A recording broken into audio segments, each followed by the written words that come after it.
Şimdi Birleşik Arap Emirliği ve Bahreyn'in Amerika Birleşik Devletleri'nde imzaladığı bu metin bizce hiçbir kıymet ve harbiyesi olmayan bir metindir İslam ümmeti açısından. Ben buna bir anlaşma demek de istemiyorum. Bu bir zillet belgesidir. Belki bir kölelik belgesini imzalama anlamına gelen bir sözleşmedir.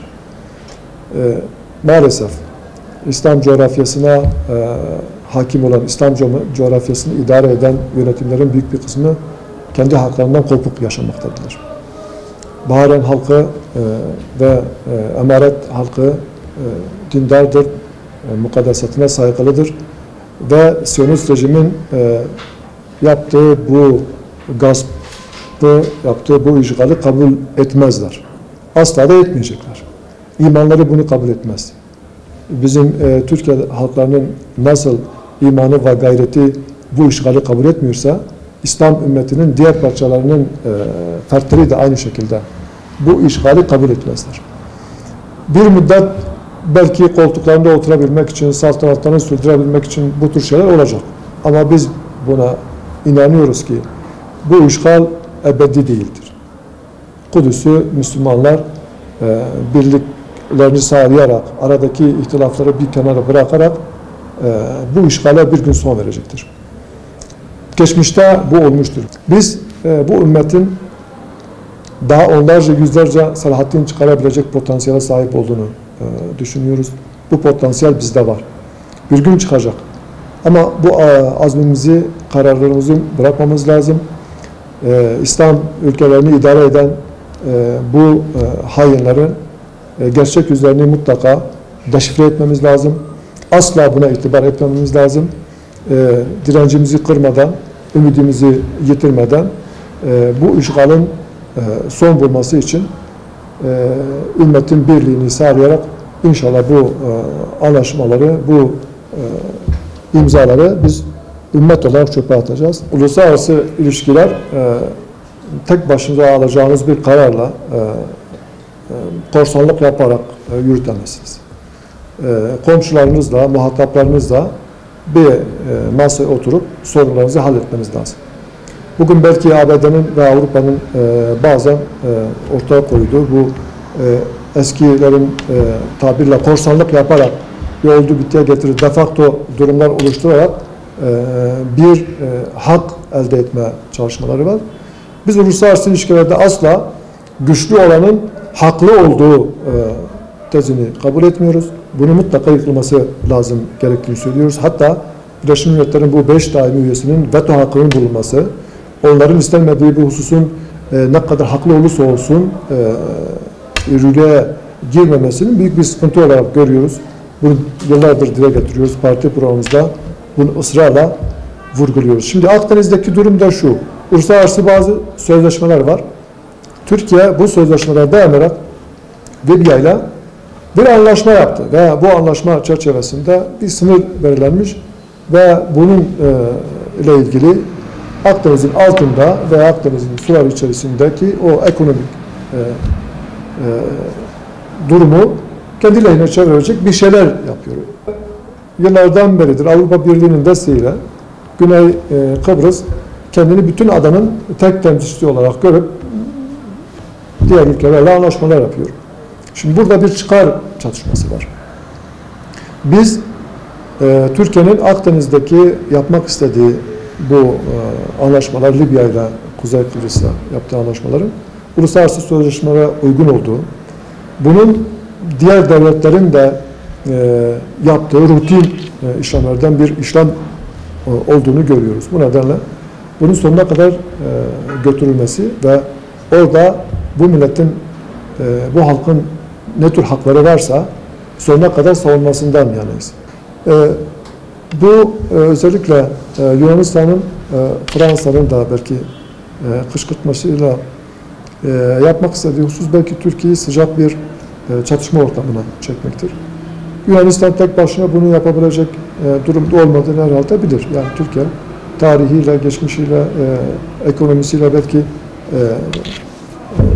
askeri güçleriyle herhalde Yunanistan tek başına bu savaşı yürütebilecek durumda olmadığını görüyordur. Ama şu var, yani Türkiye'nin savaşa çekilmesi Türkiye'nin aleyhine olacaktır. Her ne olursa olsun barış masasında, anlaşma masasında bu meselenin hallolması savaşla bunun hallolmasından çok daha ehvendir, çok daha bu ülkenin yararınadır. Bu nedenle biz bu uluslararası ilişkilerde Türkiye'nin bu yalnızlığından mutlaka kurtulması gerekir. Maalesef Türkiye'de şu anda dünyada böyle bir durum var. İnsanlar ne kadar haklı olursa olsun yalnız olduğu zaman hakkını savunamaz duruma geliyorlar.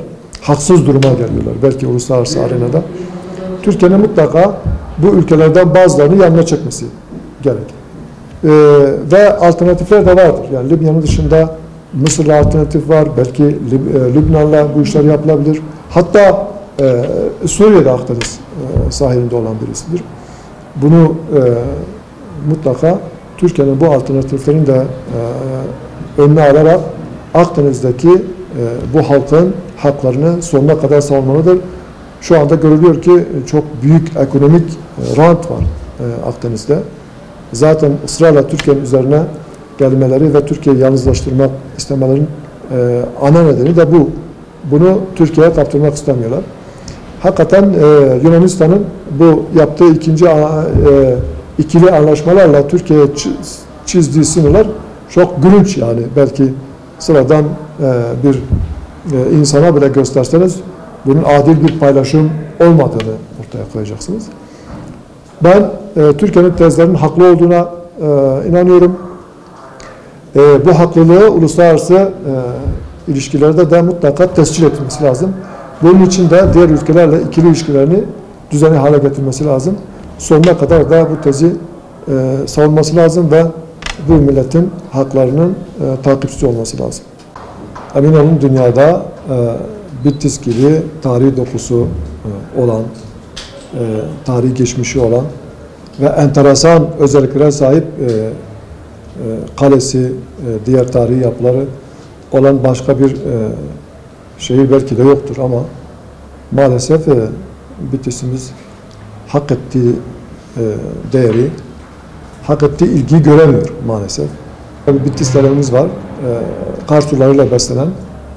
Belki düzgün bir düzenleme yapılırsa baharda rafting yapılabilecek bir özelliği var ama maalesef onlarca yıldan beri biz Bitlis'in bütün atık sularını oraya aktararak sağlık sorunu oluşturabilecek, çevreye zarar verebilecek hale gelmiş inşallah. Yani bu yapılan düzenlemelerle belki en azından bu sıkıntılar da gidermiş olur. Biliyorsunuz bütün Türkiye'de olduğu gibi belki Bitlis biraz daha fazla işsizlik sorunu yaşıyor. Bu arada işsizlik sorunu giderebilecek, burada gençlerimizin batıya iş bulmak için uzak diyarlara gitmesine gerek kalmadan burada çalışabilecek, ekmeğini kazanabilecek imkanlar sunmak lazım.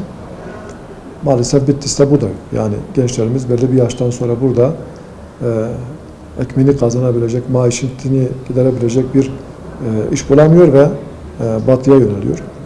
Bu da büyük bir sıkıntı. Aynı zamanda bir sosyal sorunlar neden oluyor. Aileler dağılıyor. Ana baba bir iki kardeş burada duruyor. Diğer küçük kardeşler batıya gidiyor ve aileler dağılıyor. Biz ailelerin birleşmesine, ailenin bizim gelenek ve göreneklerimize uygun bir şekilde yaşatılmasının asıl bizi var eden, bizi biz eden değerlerden en önemlisi olduğunu düşünüyoruz. Bu vesileyle bir olayı değerlendirirken bütün boyutlarıyla ele alınması gerektiğini, sadece işin ekonomik boyutuna değil, biz iş bulalım diye değil, belki yakın çevrede iş bulma imkanı bulup giden gençler ilk planda rahat maişetini giderecek bir iş buldu diye sevinebilir ama uzun vadede düşündüğümüzde aile yapımız bozuluyor. Bu vesileyle biz inşallah Bitlis'in bu sıkıntılı dönemlerinin gitmesi için elimizden geleni yapacağız bu konuda. Geçen dönemlerde de buraya geldik. Bu dere ıslah projesiyle ilgili esnaflarımızın sıkıntılarını bir rapor halinde sunduk. Bu aşamadan sonra da belki önemli bazı aşamalar kat edildi bu arada. Biz inşallah bunun takipçisi olacağız.